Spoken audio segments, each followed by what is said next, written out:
Hi again. In this weekly video, we'll discuss the areas which make political economy such an exciting discipline. And first, it's the subject of endogenous institutions. You probably remember from our Principles of Economics classes that were not so long ago, only 2 years ago, that institutions are the rules of the game. Right? We took them as exogenously given to economic agents. In other words, agents don't do anything with them. They just take them as given. Right? But and subjected human action to full compliance with those institutions. But we never addressed the questions of the origins of those institutions and their evolution and potentially their persistence over time. And this and many other exciting questions are the subject matter of the first of those political economy areas, the area of endogenous institutions. Now, second, we'll discuss the problem of aggregation of voter preferences and why do we care about aggregation? Now, we're interested in voter behavior, right?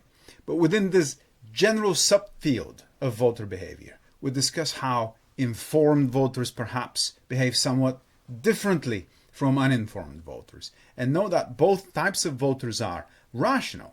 It's just the structure of information that they receive that is different. And then, depending on that structure, voting outcomes may end up being very different, which, of course, in turn would lead to a variety of policy outcomes. And you do know that policies affect economic outcomes. So depending on aggregation of voter information, will then end up being with countries that are markedly different from other countries. Now, then we'll look at evolutionary models of political behavior. Evolution is about survival, right? It is the same thing as keeping your species alive for as long as you can. And it's the same thing in political behavior. So to survive, politicians need to win elections. That's the mechanism of political survival. So what determines their chances to win elections? Where does this evolutionary fitness, if you wish, come from? And an interesting new subfield here is the one where politicians are not faced with electoral horizons. We tend to take elections for granted, but some countries don't. Some countries operate under authoritarian leadership. And even though there are elections in those countries, those elections are just pro forma elections. They do elect the same person all over again. So authoritarian leaders, though, don't stay forever. They do come and go. So why? Because they face different types of constraints from those that politicians in democracies face. And we need to understand we need to understand where do those constraints come from, how politicians operate with them, and how they change their optimal behavior. So, for example, what's the tipping point? Here's a question for you, food for thought. What's the tipping point beyond which Mr. Putin will no longer be Russia's emperor, if you wish? That is about political survival, isn't it? That is about evolutionary fitness of authoritarian leadership in countries like Russia. So then we also want to ask how political economy can explain events outside of the immediate scope of political behavior. So, for example, we look at empires, right? Very often empires rise and fall, break up and die within a matter of just few centuries. At the same time, smaller nations are remarkably resilient and remain intact for many, many, many generations and sometimes millennia. You know, perhaps you have countries on the European continent that have been there for nearly 1400 years already. So what determines the rise and fall of nations and empires and what determines their own evolutionary fitness. So those are just some of those exciting areas of work in the field of political economy. Of course, we can't deal with all these questions in a single course, but notice that these are questions that different flavors of political economy courses can adopt, right? We'll mostly deal with political preferences and aggregation of voter preferences in this course. But let me tell you a little bit more about those subfields that seem very interesting. Now, within the endogenous institutions field, there are three levels of study. And the simplest one of them is to speculate about the impact of a given institution on a country's development over time. This can be, the institution of slavery, a certain constitutional structure, women's rights, Magna Carta, or any other rule that you can imagine that had a long-term implication for a country's development. The next stage would be to compare those differences in institutions across countries and over time, right? Those differences are, however, correlated, of course, with differences in economic development. Again, policies and institutions matter for economic development. So, as these correlations are non-zero, right? We can speculate that a reform in certain institution can also drive positive or negative impact on a certain country's economic development. So that is just a hypothesis that we still need to test. And to be able to test it, we operate with regression models and of course, data, a lot of data. Now, the current state of the art is to assume that any institutions you pick for analysis is endogenous. This means that it has been predetermined by other factors, by a political process which itself was driven by some economic structure behind it or a certain event. And therefore, it's our current job as political economists to explain how institutions are structured, why are they structured in such a way, before we can study their impact in a cross-country setting or in a panel data setting, which means many countries over many periods of time. And while doing our job, we're also interested in the issues of institutional origin, institutional persistence, and change. In other words, we're interested in institutional reform. So this latter direction of research dictates the use of instrumental variables in the analysis of the part of the variation in institutions that is exogenous to what we're trying to explain. Say, for example, GDP per capita differences across countries, if you wish. So let me know if you want to study this or any other topic from an empirical standpoint, and I'll tell you more during office hours and, of course, during live lectures. Now, in political economy, voting is always the center of the action, right?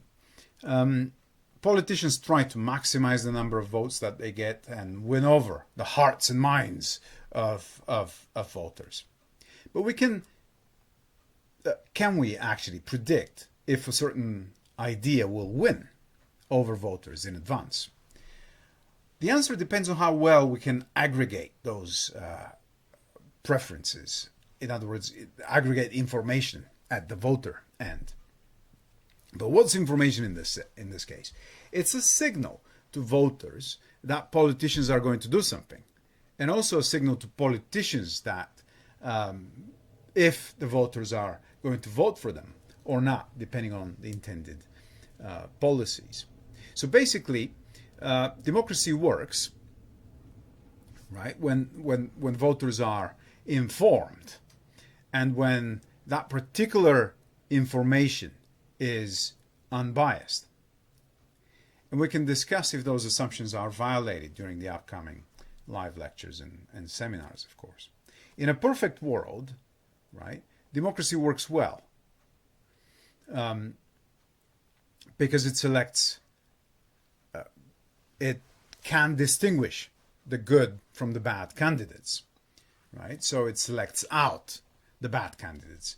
But if the world is so imperfect as ours, does that mean that, voters can potentially destroy democracies? We were dangerously close to being in a world like that with Donald Trump trying to usurp the election results in the United States. So how voters infer information so that democracy can then self-heal? Right? One of the channels is early elections. And early elections can reveal if voters like or dislike certain ideas. Right? And another channel is election financing. From various interest groups or grassroots movements or lobbyists and so on. So you can basically predict what will work for voters based on the electoral competition for campaign financing. And then a third channel is through, of course, regular elections. And in those elections, voting can be individually rational, it can be also strategic. Sometimes, take Labour and Lib Dems competing with the Tories for certain, highly contested seats. Now, individually rational voting then leads to individual optimization, while strategic voting leads to the use of game theoretic models, which predicts how voters will vote to become eventually better off. That's what we deal with when we talk about aggregation of preferences. Now, the field of evolutionary political economy discusses social structure, and this is the environment in which we interact with one another, the rules of engagement in this environment, and what parameters trigger interaction in certain groups or prevent them from interacting. In the models that we discuss in this field, certain behaviors survive in equilibrium and others don't survive, and this is a guiding principle in this field.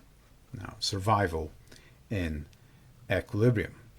But then, to survive, people need not only to be individually rational, or as we say, selfish, right? They also need to understand what the incentives and constraints of the others in the group are, right? And take them on board and internalize some of these incentive and constraints of other people when pursuing their own goals. Then their own preferences are no longer selfish, or no longer completely selfish, as we used to know in basic micro. They're what we call other regarding preferences, right? And as we discussed in principles, and I believe in your relatively intermediate micro classes last year, those preferences are called other regarding preferences, right? They can be altruistic, they can be also spiteful, they can be vengeful preferences, and the world is full of examples of other regarding preferences. So, for example, kids need care to survive. Otherwise, they wouldn't be able to survive. So, parents care to provide an input into the production of survival of these kids, right? But in addition to this, parents have an inherent need to look after their kids, don't they? So that the family, the entire family, survives. Otherwise, a couple of generations down the road, the family tree just dies out, and most people don't want centuries of family history to end up with them, do they? Now, on a more somber note, unfortunately, but that's part of our real world, take suicide bombing, for example. It's another example of extreme other regarding preferences. And those people involved in suicide bombing are also focused on harming others, taking the most precious things of others, their life, and that no matter how much they suffer themselves, the suicide bombers, inflicting pain on others still makes them better off. They don't care about their own pain. They care about inflicting more pain on others. That's why it becomes kind of, in a perverse sense of the word, but in terms of modeling choice, that's exactly why suicide bombing can be thought of as being rational for these people. As evil as it is, terrorism is part of our real world, and we need to be able to talk about it and explain it if we can, and offer policy implications from our knowledge about it. So another example is the well-known ultimatum game, right? Why is, for example, the receiver consistently rejecting low offers in that game? You will remember that game from Principles, wouldn't you? Now, because of fairness, wouldn't they? So even if rejecting the low offer makes them financially worse off, remember, from Principles and potentially from other modules, most people still do it. Most people still reject low offers because to them fairness takes center stage when faced with such a low offer. And as we know, this is consistent with the results we get from lab experiments and from real life. So you're basically punishing the other person for offering too little to you. Is this vengeful behavior evolutionary stable? Do voters, say, consistently punish politicians for offering too little? And does this mean that a politician needs to promise ever more to win elections? And we'll talk about these issues in class. So to illustrate the spread of political economy ideas across other disciplines, we need to look a bit further, for example, at economic history. In economic history, we talk about nations sometimes. And what is a nation, though? It's a collection of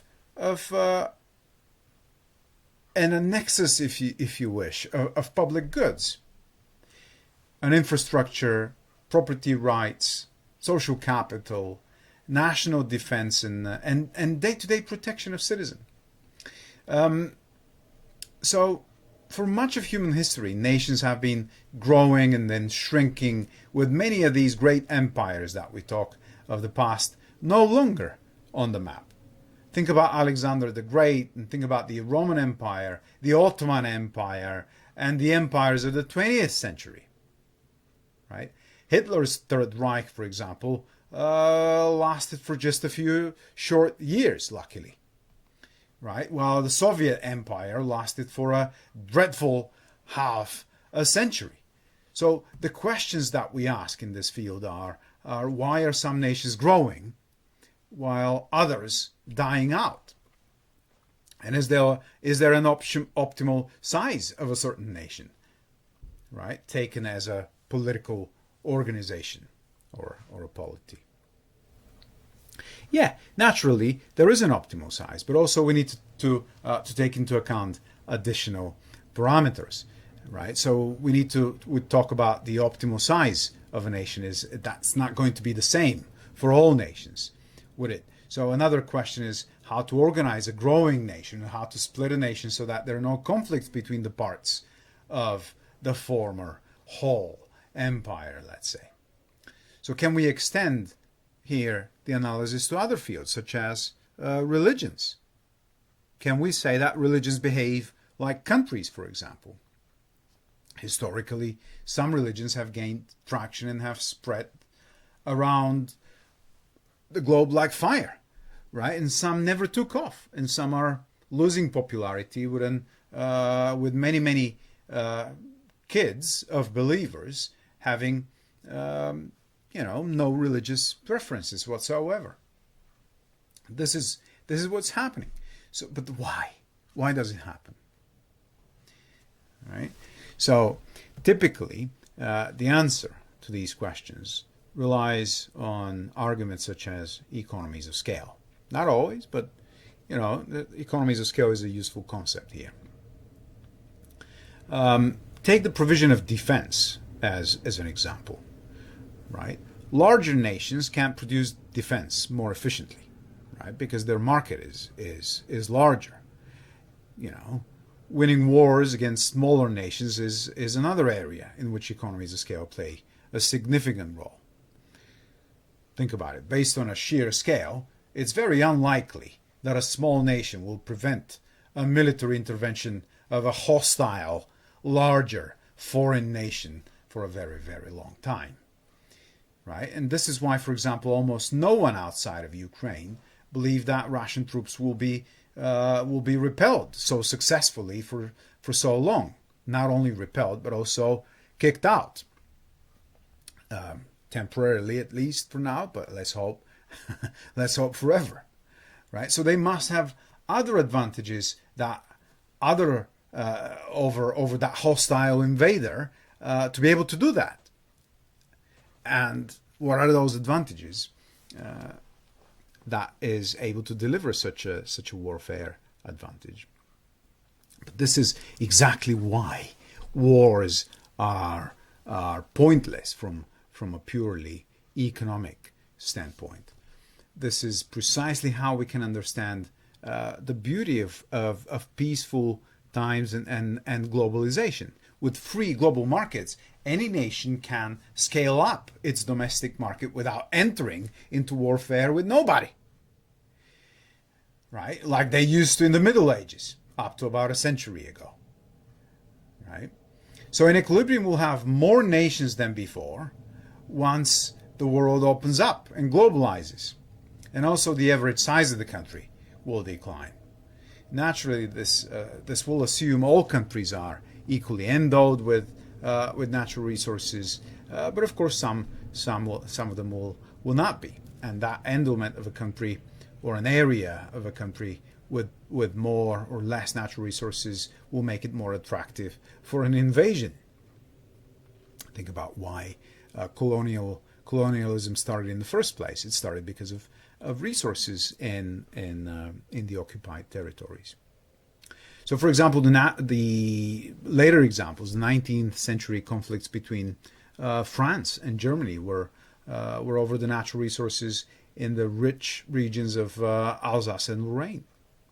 And similarly, the Russian-Ottoman conflicts in the 19th century were about control over the natural trade routes of the Russian Empire to the west, and of course not only the west, but also the rest of the world by sea. So as you can see, nations go to war because of a conflict over a certain limited resource that a nation can utilize. That's a traditional concept of war. However, the war in Ukraine tells you that not all conflicts and not all warfare are to expand the market on which your nation state operates, are they? Some conflicts are about identity and will bring identity economics into the political analysis as well, and it will apply that to the analysis of populism. So there are questions in far right preferences as well, and far left potentially as well. So these are the questions that we'll address in this discipline. We'll do that by employing sometimes an overwhelming amount of mathematical modeling. And once we do that, it will be relatively easy, of course, to get lost. But I'll help you stay afloat. Don't worry. So here's where your weekly reading comes into play, and that's Weingast and Whitman's The Reach of Political Economy. That's chapter 1 in the Oxford Handbook of Political Economy. And I'll assign further readings during the live class. You'll have to read them for the seminar. To remind you, this is how to get in touch. I'll be answering your emails during my office hours. And if you want to learn more about me, you can check my personal website. Thanks a lot, and see you soon in class. Bye.